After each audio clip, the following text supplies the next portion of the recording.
Everyone, and welcome to today's webinar hosted by the NOAA Central Library.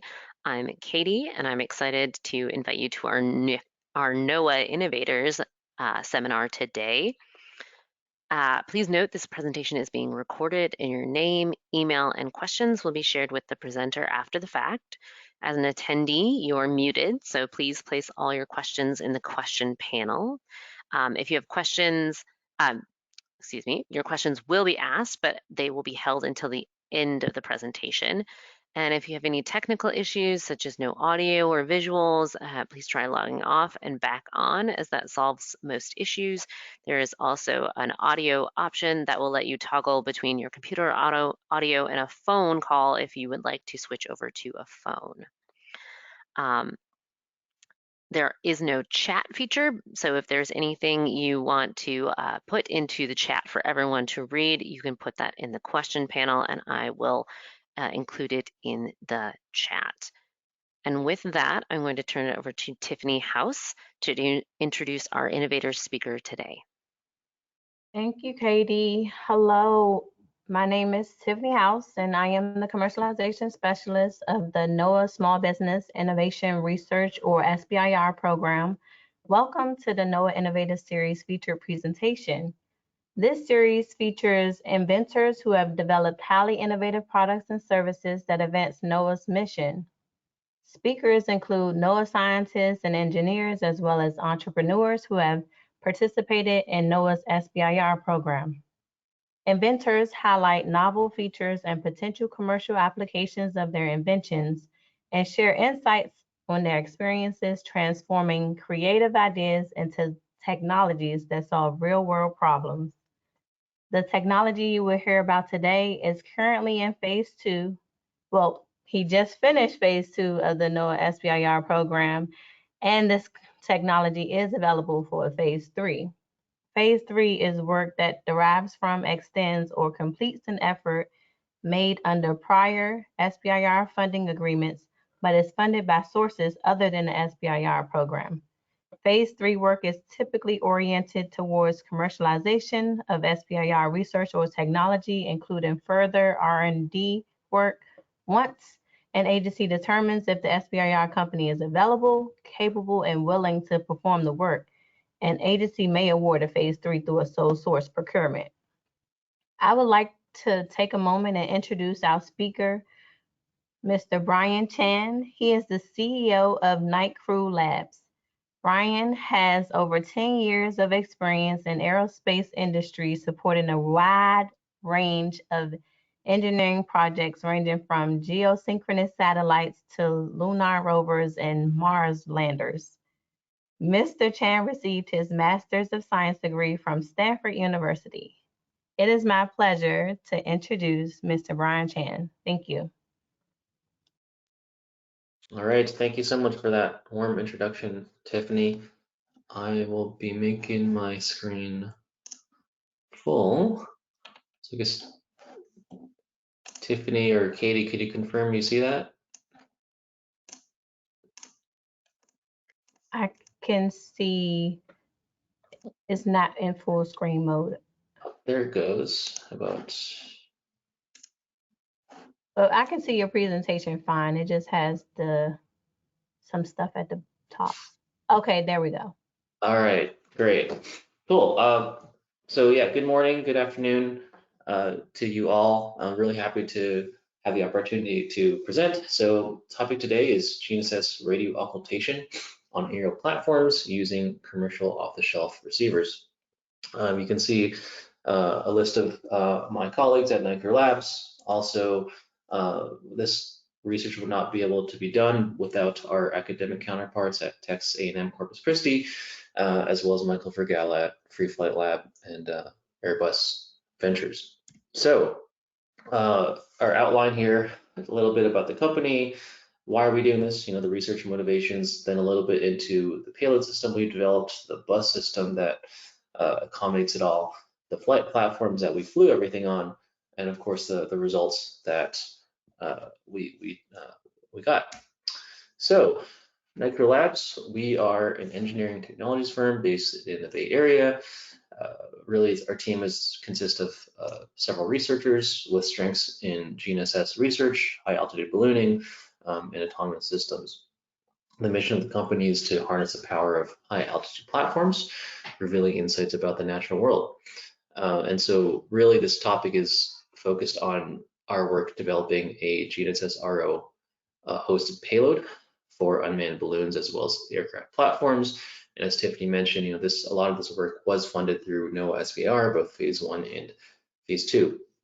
And I just wanted to pause here, and in case for those that are not aware, GNSS stands for Global Satellite Navigation System.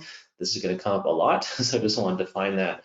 And it is an umbrella term that covers GPS, which most people are aware of, but also the other kind of state-based navigation constellations, such as Beidou, which is the Chinese one, Galileo, the European Union one, and GLONASS, operated by the Russians.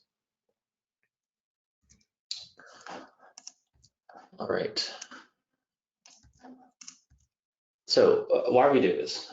Really, in our changing world, weather events are becoming more unpredictable and more damaging. Just last year, there were 13 severe weather events as defined by NOAA that happened in the US that caused over $1 billion of damages. Just a couple months ago now, Hurricane Ida ripped through the south and up into the northeast, caused 82 casualties and over $31 billion of damages. So, this problem is really not getting better. In fact, it's getting worse. And so what can we do to combat that? Well, one of the tools is just basically better weather prediction, right? And another theme of this is that weather data is transitioning from government operators to commercial data providers. And so this is where GNSS RO comes in, which is a highly regarded method to improve weather predictions, particularly for forecasting tropical storm intensity as well as trajectory. So basically it helps us figure out what tropical storms we should care about and generally where they're going as a forecasting tool. Space-based RO commercial operators are being contracted by NOAA and other agencies for weather data buys. So this is certainly moving forward, and I think this is good progress, and in general a good thing. So diving a little bit into the what is GNSS RO and why do we care about doing this from airborne platforms?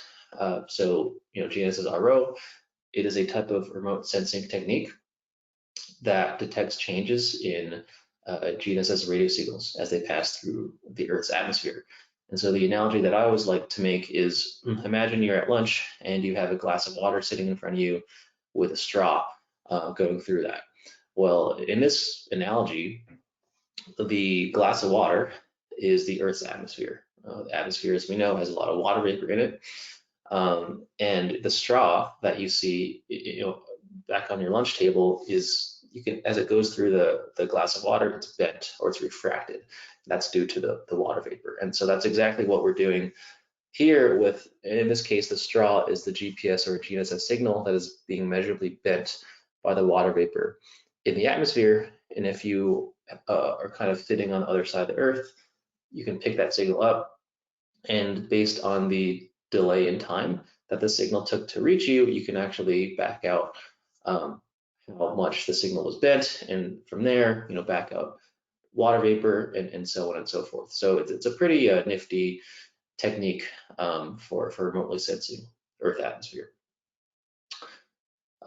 So basically, Cosmic 1 was one of the first operational spacecraft to really demonstrate this. That was launched in 2006, and much progress has been made since then, including many space-based RO missions. And despite a lot of these successes, there continue to be unmet needs. So for example, there are gaps in persistent spatial data over specific regions. Like I said, we care a lot about tropical storms and where they're brewing and where they're coming from. So, an obvious place to look would be the equator and having soundings around those regions. There's difficulty in remotely sensing the planetary boundary layer, so very close to the surface, really that's, the closer you can get to the surface, the more valuable the data becomes, generally speaking. And of course, cost-effective soundings, right? If you can lower the cost of RO soundings, perhaps you can, just have more of them. And so this is really where our effort comes in addressing these needs by basically leveraging existing aerial platforms with new technology. You can start to introduce more soundings at lower cost and potentially higher quality. And so on the picture on the bottom right here is a heat map of aircraft flights 2 years ago now. And the idea is, with all these commercial aviation airplanes flying around, they already have GPS receivers on board. They're already flying around. That data exists already. Essentially, if you could process that a little differently, you could back out some interesting atmospheric data and contribute to just improving weather predictions in general. So before we get ahead of myself, that's like the big picture view. Let's talk a little bit about what we did over the past 2.5 years. So at Cielo, we developed a GNSS RO sensor, largely from COTS components. We then integrated that into various flight platforms, flew it, collected data, and of course, retrieved RO data in the form of bending angle and refractivity, and we'll talk about the results at the end. So a little bit about our payload. Really, the payload's purpose is to collect GNSS radio occultation data, first by logging the receiver's position very accurately, and then collecting these kind of raw phase measurements, which is embedded within the GNSS waveform. I won't get into super big detail here, but basically, we use a navigation system, a Trimble-based one that gave us centimeter level accuracy. We repurposed a couple commercial off-the-shelf receivers into RO receivers that you can see in the green. It's actually underneath the green board, and then in that yellow kind of 3D printed case there, that's a Septentrio mosaic, and that was and all this data was logged with a Raspberry Pi computer and handled all the data uplinks and downlinks. And just to give you a sense of how big all of this is, just to flip back to my previous slide. So on the bottom left here is that, so that is the Raspberry Pi computer with the USB connectors to the left, and then on top of that sits the Mosaic receiver. So it's quite small, about the size of a credit card, maybe smaller actually. So these are the kinds of form factors we're talking about here. So that's the payload. A little bit about the bus instrumentation. So really, we have the payload, but to really accommodate that payload onto various flight platforms, we kind of had to design electronics around it to support it. So again, I won't go into super big detail here. Happy to field some questions if there are any. But generally, we had a flight computer, we had heaters on board, we had flight management systems, and so on and so forth, depending on the platform we flew on. Just a little blurb about one of the subsystems that I guess I'm particularly proud of. So we had a satellite communications system that allowed us to receive telemetry in real time, as well as uplink commands to our payload as is flying on an aircraft or platform or balloon. On the bottom left there is basically a graphical user interface. This is just on a Chrome or Internet Explorer browser. We could see in real time, where it is, what the temperatures are. We could toggle on and off various electronics.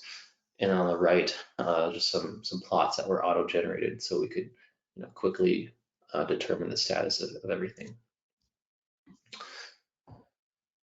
Okay, so that was the system, and that's what we designed. All of the next couple of slides talk about the actual platforms we flew on. So on the top here is a smaller King Air aircraft owned and operated by University of Wyoming. On the bottom here is a much larger DC8 aircraft through the NASA Airborne program out by Lancaster or Palmdale at NASA Armstrong. And then for balloon platforms on the top here is a very large super pressure balloon provided by Worldview. They could lift on the order of, I think, hundreds of kilograms. So on the top right here is sort of this pyramid structure that that went up to about 60,000 feet, or about 18 kilometers. And we were a secondary payload sitting kind of on the bottom of that structure. And then lastly, we also flew on a zero pressure balloon that we kind of developed and operated ourselves to carry our payloads. So I'm going to talk about this bottom flight here just because it's kind of near and dear to my heart, and a lot of work went into this. So here's a very high-tech ballast release. Ballast release mechanism. Just basically has a lot of eco-friendly antifreeze that allowed us to drop some and have us control altitude, kind of go up and down based on that control. In the middle here is a photo of a hosted payload developed by University of Colorado Boulder with Dr. Jade Morton and her team. And so we were able to fly that onto our balloon system. Here is an aerial view of the launch site. So there's a truck and there's kind of us unfurling this very large balloon. Here's the balloon pretty much ready to go. You can see it's pretty big. It actually looks underinflated, but that is by design. As you can imagine, as we release the balloon, because there's less, less atmospheric pressure, the helium in that balloon expands to get much bigger as it goes up. Here's us launching the payload. This is pretty heavy, about 40 kilograms or so. This was after months of almost a year or so of work now. We were delayed a bit by COVID as well, so this was a very cathartic moment for myself and the team. This is a view of Nevada, of Black Rock Desert, several minutes after launch. So it's beautiful, beautiful morning in the desert there. Here's a photo of all the helium tanks and everybody packing things up. I'm going to kind of pick it up. And so we're basically driving to recover. Here is a photo collage taken from the Raspberry Pi of basically at altitude of about 100,000 feet. So that's about 30 kilometers in altitude. Here's a ground track of where we launched from and where it went. So yeah, again, Black Rock Desert, northern Nevada, and it landed we had the mission terminate in southern Utah. So that's about, I want to say, 8-hour drive if you drive very quickly across vast swaths of the desert.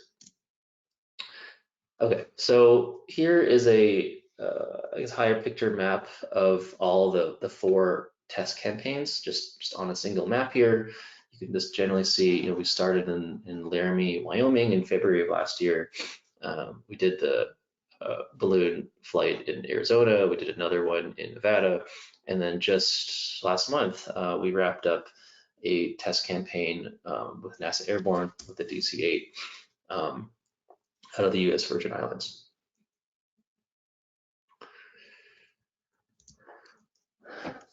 All right, so results.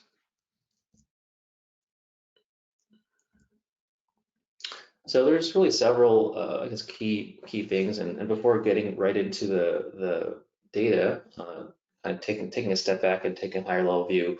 So with Worldview, that flight, we were really interested in the station keeping ability of that balloon platform, and that really, what that allows us to do is drastically increase the temporal density of the observed RO soundings. And so put that in other ways, we could basically observe and collect a lot of ROs in a single region over a small amount of time.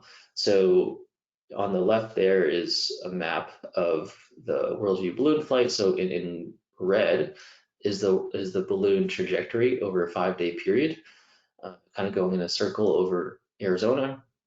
And then these little black dots almost look like bees. Those are the observed ROs during that flight. And so we were able to observe about 1,300 ROs within this fairly small area. And just to give you a sense of a scale or a reference, on the bottom right there is a map of all space-based ROs collected over a single day, I believe last year. And it is certainly very impressive. Don't get me wrong, it's very impressive, a global map. But if you say care about a particular region, if you really zoom in to that a region I circled in blue, there's really, and compare that to what you see on the left there, it's significantly less. And so what we demonstrated is, a single balloon flight. With a single balloon flight, we demonstrated a daily RO sounding density of 6.5 times more than all space-based ROs combined.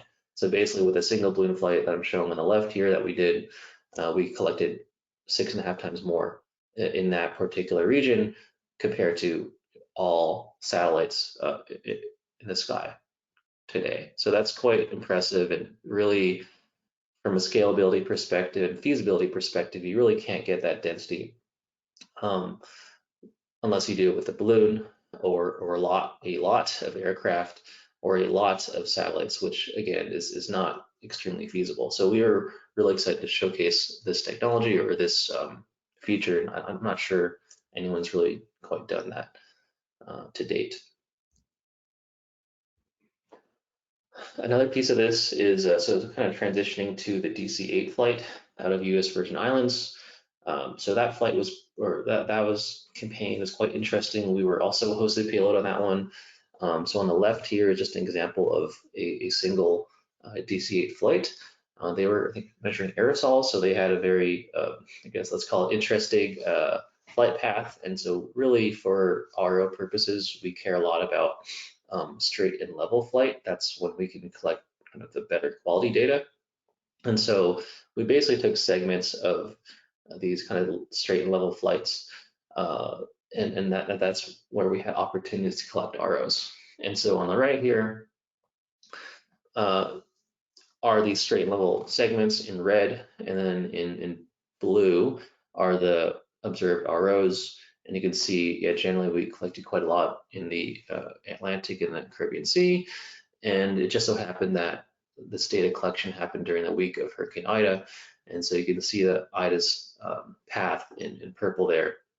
And so we're still kind of working through the data there, but we are excited to see what some of those results look like and how we maybe could compare that to the past predictions of Ida and kind of including our data, see if we got any better, see if our forecast skill improved. Okay, so I have 2 more slides, and here's getting a little bit more on the nitty-gritty, but I'll try to keep it high level. So this RO data as mentioned, right? This kind of position data, phase data. Really, with that data, we really Texas A&M, our colleagues there, they built this engine that takes all this kind of raw data, so to speak, and retrieves bending angle and refractivity. These 2 variables is really this is the kind of data that's ingested in these global numerical weather prediction models. That's kind of the language that forecasters speak, or supercomputers speak, really. And so this is the real data that gets ingested. And so on the left is one particular case from a balloon flight. So we retrieved bending angle with the FS, what we call a full spectrum inversion method. That's what you see in gold. And then in black, kind of, it's a little hard to see, but in black is the expected bending angle. So you can see it agrees quite well, which is what we expect. There is a little more structure to that gold, the empirical retrieval. Again, something we expect, with this actual real data, we can resolve these kind of finer differences in the atmosphere. So again, that's looking good and what we expect. On the right-hand side is refractivity. And so in blue is what we retrieved, and in green is the model. So again, generally pretty good agreement. I will note that we were able to, for this particular case, we were able to collect data all the way down to about 2 kilometers in altitude, which was pretty good. I mean, I think I was impressed by what the COTS, commercial off-the-shelf receivers could do. So that was quite promising to see. And so yeah, so what I just showed you were two signal cases, and here is another way of looking at it, basically combining a bunch of data and showcasing you a couple plots. So on the left-hand side is from the Worldview balloon flight. What happened, we basically took a number, we took 13 cases, stacked them all together, and compared them to the model, right? And so in blue is the median of all these cases. And so in a perfect world, so this is compared to the model. So in a perfect world, this blue line would be basically straight down, like up and down zero. So there's zero bias. We don't live in a real world, so there is a little bit of bias, but you can see it stays pretty much well within 5% bias across the whole atmosphere, with the exception of the very bottom. But again, this is just a standard 5% accepted bound, so we're again quite happy to see that.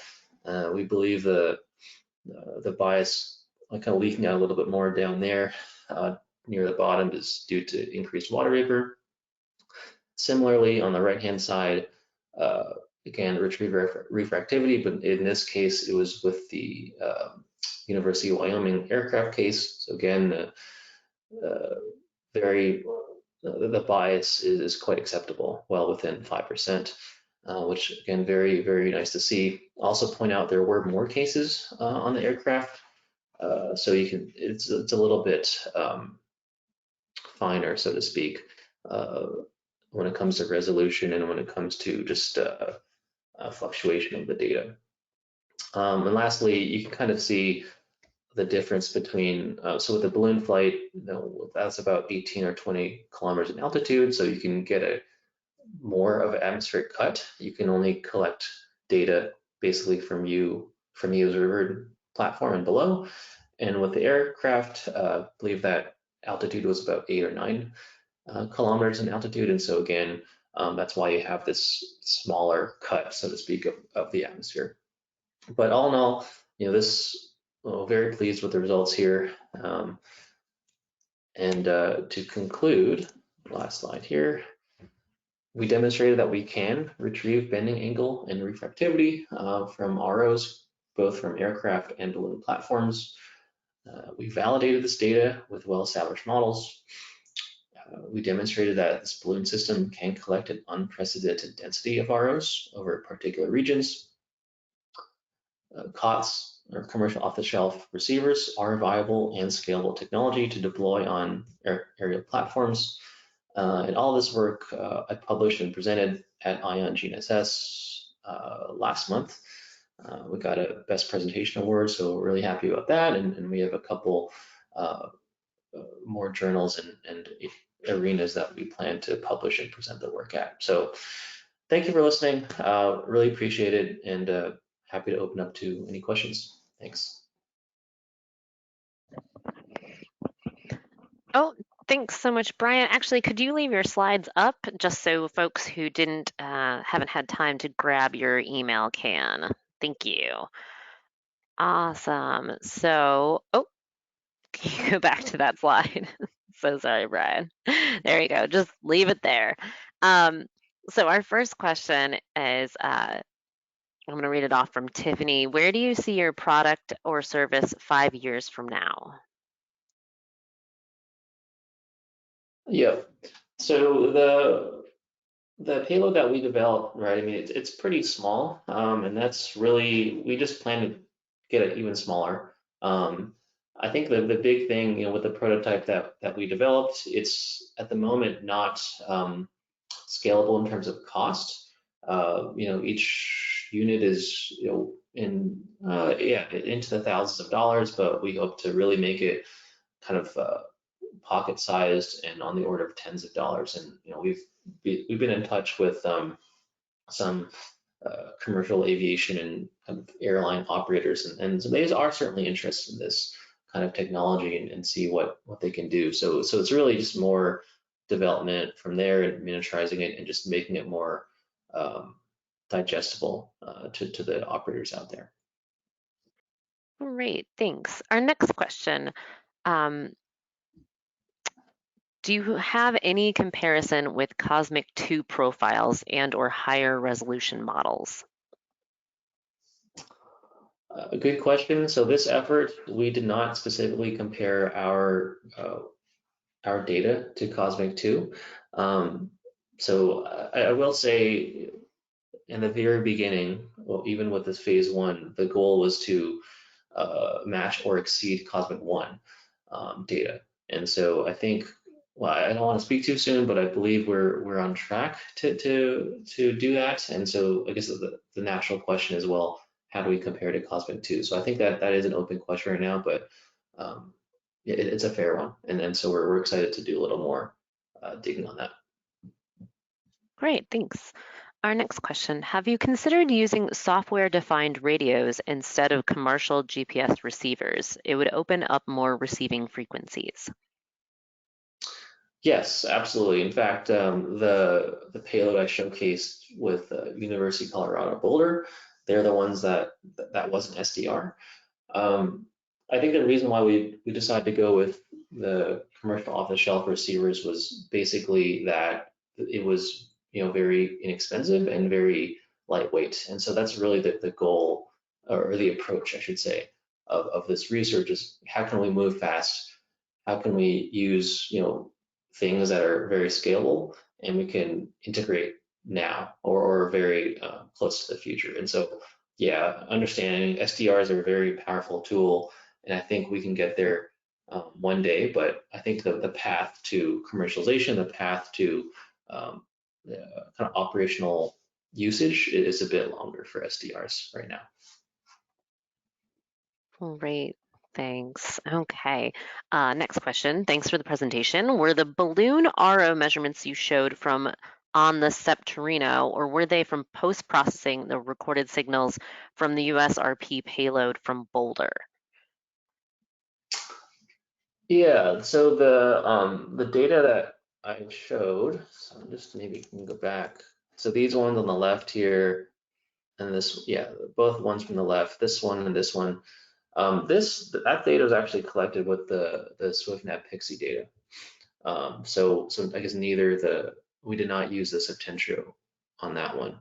So the Septentrio receiver actually did not fly in this mission. It flew on the latest one with NASA Airborne. So we're still going through that data. But yeah, this one in particular was with the Pixie. Great, thanks. And thanks for correcting my pronunciation there. No worries. Okay, our next question is, what are some economic impacts and or benefits? Yep, sure. So I think the approach of all this is how can we use existing platforms that are flying today already. And so balloons, so I think largely NOAA actually, or National Weather Service, launches about 600 or more balloons every single day, and globally about 1,300. And so these are fairly basic platforms with GPS receivers on board. And so the idea is, hey, what if we use that GPS to not only figure out where the balloon is, but also if you process it a little bit differently, you can back out some atmospheric parameters such as bending annular refractivity, as I'm showing here. And the same is true for commercial aviation, where there are tens of thousands of flights every single day that are flying, and of course all airplanes these days have GPS.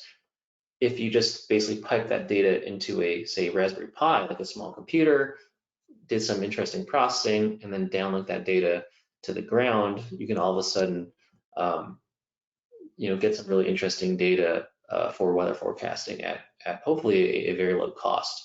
I think the biggest cost to all this, honestly, would be the data that needs to be downlinked.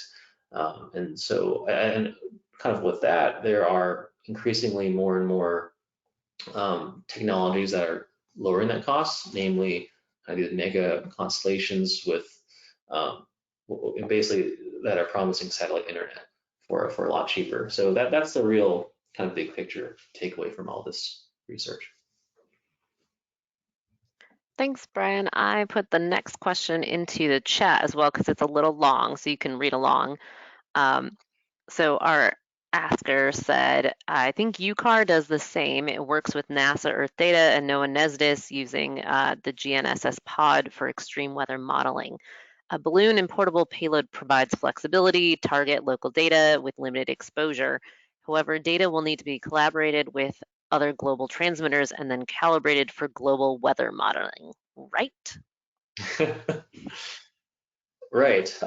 So yes, and that's kind of that's sort of the next step of all this, right? And I think generally speaking, when it comes to say using a particular receiver or particular equipment to pick all this kind of stuff up, I mean, step one of is really just to characterize this data, and for example, to again going back to this chart here, is understanding where the biases lie, if they do lie anywhere, and kind of correcting for that in particular scenarios. So yeah, I mean, I think, and I'm certainly not the expert on this. I think a lot of folks at NOAA, for example, are when it comes to ingesting commercial data and how to best correct for that and how to best kind of squeeze all the juice out of that lemon, so to speak. So yeah, I mean that's certainly a whole effort that is not particularly in my domain, but yes, understanding that there is some characterization required to uh, and calibration required to actually ingest this kind of data into global weather models. Thanks, Brian. I don't see another question, so unless someone is furiously typing, I think we are at the end. Tiffany, do you want to highlight any upcoming innovators events or any last words? Yes, we actually have a NOAA Innovators Series presentation coming up next month on the 17th at 12 o'clock, and that will be Robonautica. And you should receive information on that by next week or sooner. And thank you, Brian, for joining us today and presenting. I enjoyed your presentation. And thank you, everyone. Yes, I'll echo that. Thank you, Brian. Thank you, everyone, for attending today. If you had to hop out or if you have a colleague who you think would enjoy this, we did record it. It will be up on the library's YouTube channel. I will put a link to that in the chat. Just if you give me a moment, or you can find it on the library's website, which is library.noaa.gov. You can find that there. Okay. Thank you everyone for joining us, and I hope you have a wonderful rest of your Tuesday. Please be safe out there. Thanks, Brian. Great, thanks guys, thanks all.